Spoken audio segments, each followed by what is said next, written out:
in Dostoevsky's book, Crime and Punishment, he has his main character, Raskolnikov, decides that he's going to commit a murder, and he has very good justification for the murder. And Dostoevsky's very good at this. He puts his characters into very, very difficult moral situations and gives them full justification for pursuing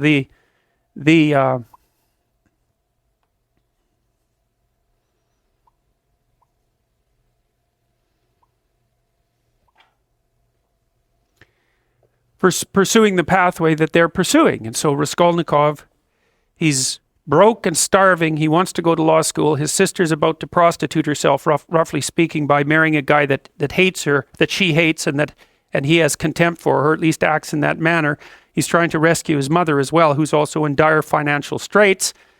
He goes to a pawnbroker to pawn his meager possession so that he can continue to scrape by. And she has this niece, I believe it's her niece, that's not very bright, who she basically treats as a slave and is horrible to. And so the pawnbroker has this money. Raskolnikov is in dire need. He thinks, look, I'll just kill her, because why the hell not? I'll take her money. She's not doing any good with it anyways. I'll free her niece, who's just lurking as a slave. She's got all these other people tangled up in her pawnbroker schemes. All that'll happen is the world will be a better place. And the only thing that's holding me back is conventional moral cowardice.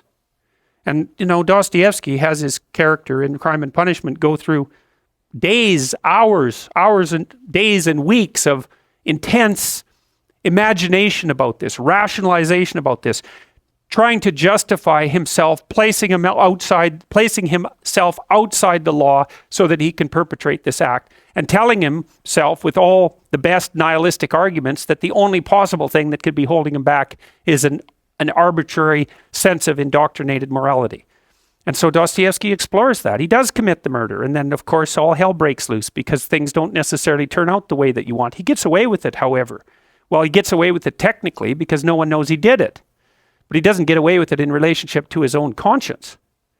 And so the rest of the book explores that. Well, Dostoevsky, I believe it was in Crime and Punishment, although he makes the same point in many of his books, he makes a very fundamental point. And this is the kind of point that I think that people who haven't investigated these matters down this particular literary and philosophical pathway never grapple with. Dostoevsky said straightforwardly, if there's no God, so if there's no higher value, let's say, if there's no transcendent value, then you can do whatever you want.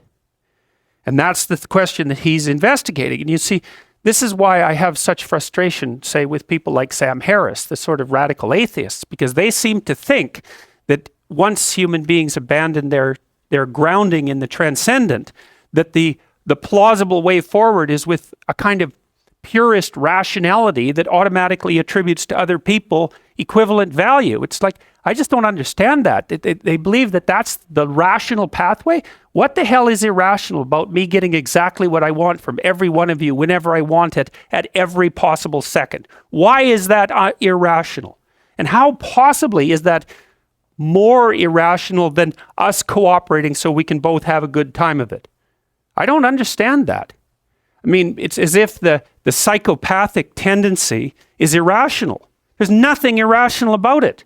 It's pure naked self-interest. How is that irrational? I don't understand that. Where's the pathway from rationality to an egalitarian virtue?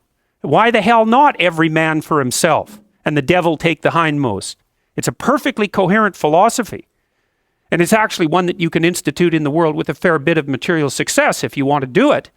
So I don't see. To me, I think that the universe that people like Dawkins and Harris inhabit is so intensely conditioned by mythological presuppositions that they take for granted the ethic that emerges out of that as if it's just a given, a rational given. And this, of course, precisely not Nietzsche's observation as well as Dostoevsky's. That's Nietzsche's observation.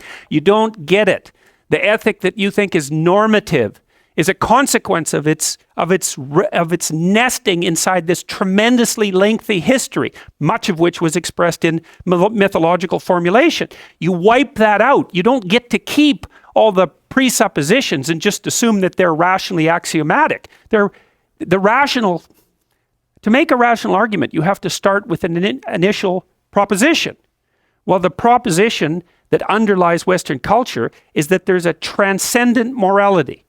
Now, you could say that's a transcendent morality instantiated in the figure of God. That's fine. You could even call that a personification of the morality. If you don't want to move into a metaphysical space, I'm not arguing for the existence of God.